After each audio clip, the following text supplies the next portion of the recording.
मेरे प्यारे बच्चों, एक बार आपका फिर स्वागत है हमारे इस नए यूट्यूब चैनल पर जिसका नाम है Shri Shiv Sai coaching institute of development. आज हम लोग क्लास 10th की मैथ्स का चैप्टर नंबर 7 पढ़ेंगे जिसका नाम है निर्देशांक ज्यामितीय। तो आइए शुरुआत करते हैं हम लोग। अगर हम बात करें निर्देशांक ज्यामिति की, तो निर्देशांक ज्यामिति क्या है? गणित की एक शाखा है। ये क्या है? गणित की एक शाखा है जिसमें हम लोग ज्यामिति के सवालों को बीजगणितीय विधि से हल करेंगे। इसमें हम लोग क्या करेंगे? ज्यामिति के सवालों को बीजगणितीय विधि से हल करेंगे। यानी हम कह सकते हैं कि ज्यामिति के सवालों को हम लोग समीकरणों के द्वारा हल करेंगे। वो क्या कहलाएगा? निर्देशांक ज्यामितीय कहलाएगा। तो आइए सबसे पहले समझते हैं। सबसे इंपॉर्टेंट है इसमें कार्तीय तल, जिसमें आपको पता होगा ये आपका क्या होता है? एक्स एक्सिस होता है। ये आपका क्या होगा? वाई एक्सिस होगा। ये आपका वाई डैश होगा और ये आपका क्या होगा? एक्स डैश होगा। अगर हम बात करें तो ऊर्ध्वाधर रेखा ली जाती है जिसको हम क्या मानते हैं? वाई अक्ष मानते हैं। एक क्षैतिज रेखा ली जाती है जिसको हमने क्या माना है? एक्स अक्ष माना है।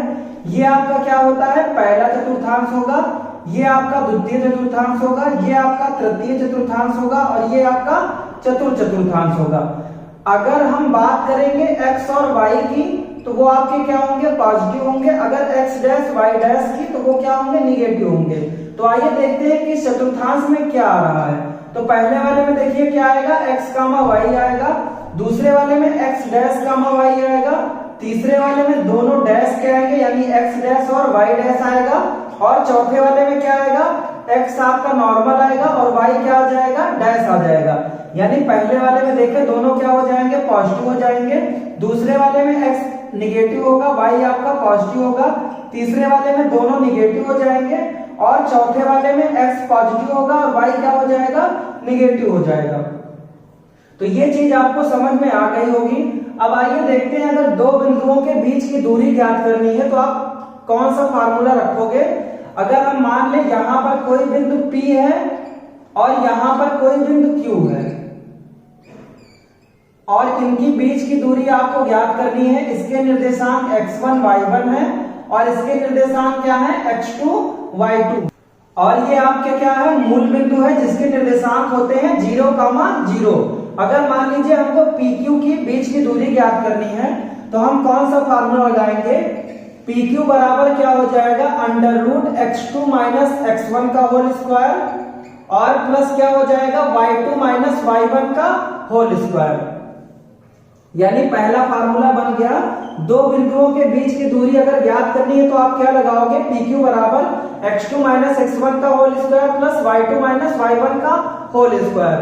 अगर हम बात करें मूल बिंदु और बिंदु x1 y1 के बीच की दूरी, मान लीजिए यहां पर O है, ओरिजिन है यानी मूल बिंदु है, और यहां पर P है।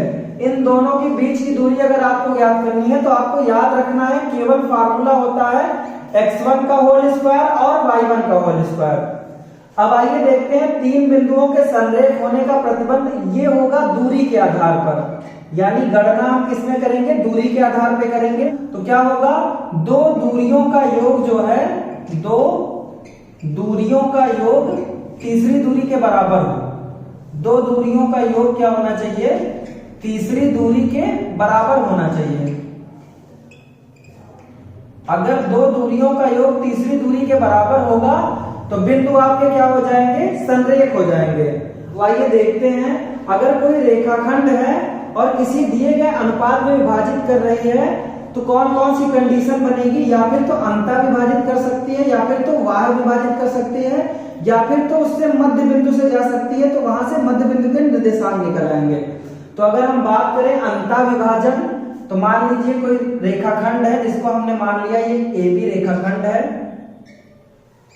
और यहां पर कोई P बिंदु है, ये विभाजित कर रहा है किसमें? M1 और M2 में विभाजित कर रहा है। तो अगर हम बात करें A के, तो A के निर्देशांक x1, y1 है और B के निर्देशांक क्या है? x2, y2 है। B के निर्देशांक।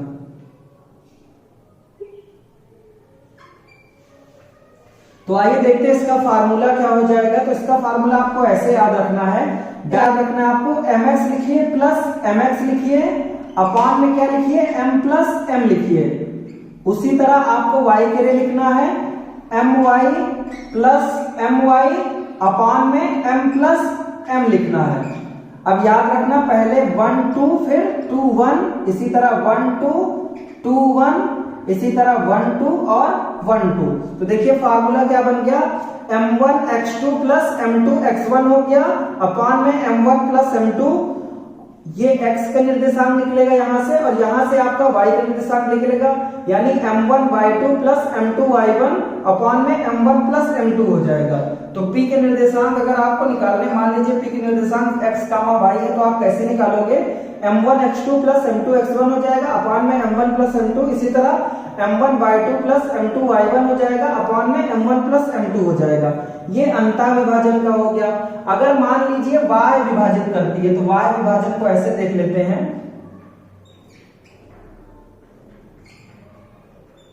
मान लीजिए कोई AB रेखाखंड है और P बिंदु से y विभाजित कर रही है, और ये आपका क्या है, m1 है, और ये आपका क्या है, m2 है, और इसके निर्देशांक आपके क्या है, x1 y1, और इसके निर्देशांक क्या है, x2 y2 है, और इसके निर्देशांक क्या हो जाएंगे, x, y हो जाएंगे।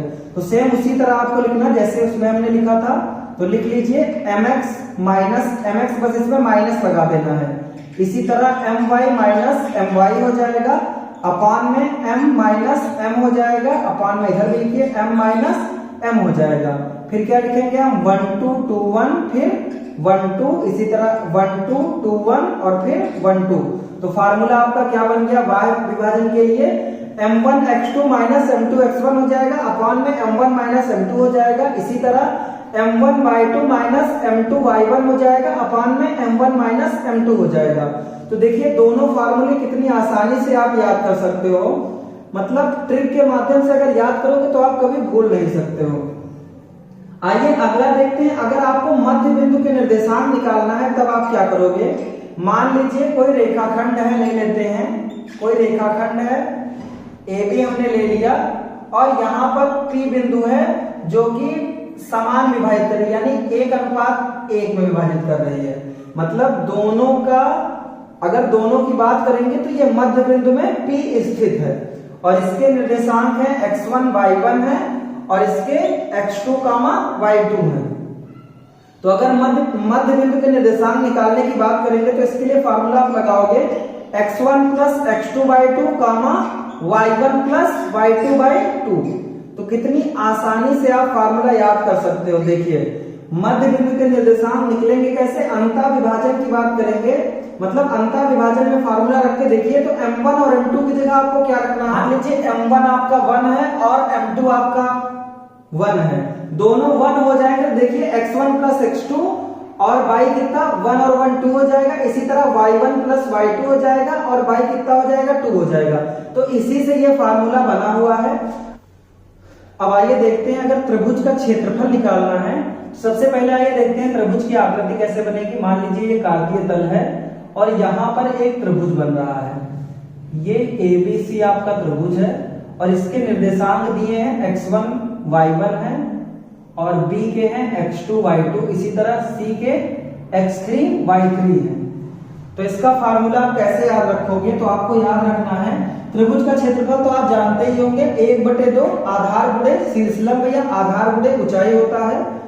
ये फार्मूला हम लिख देते हैं। अगर त्रिभुज का क्षेत्रफल की बात करें तो क्या होता है, 1/2 आधार गुणे शीर्षलंब या ऊंचाई भी लिख सकते हैं, आधार गुणे शीर्षलंब।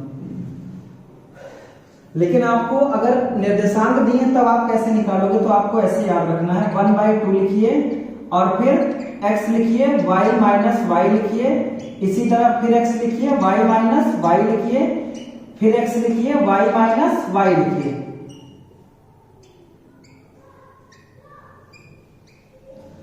अब आइए देखिए, हमको 1 2 3 लिखना है, 1 2 3, मतलब पहले 1 फिर 2 फिर 3, अगर 2 आ गया तो 2 3 1, इसी तरह पहले क्या लिखेंगे हम लोग 1 लिखेंगे, फिर 2 हो जाएगा, फिर 3 हो जाएगा। इसी तरह 1 हो चुका है, अब क्या लिखेंगे हम लोग, 2 लिखेंगे, फिर 3 हो जाएगा, 1 हो जाएगा, फिर 2 हो गया, 3 लिखेंगे यानी 3 हो जाएगा, फिर 1 हो जाएगा, फिर 2 हो जाएगा।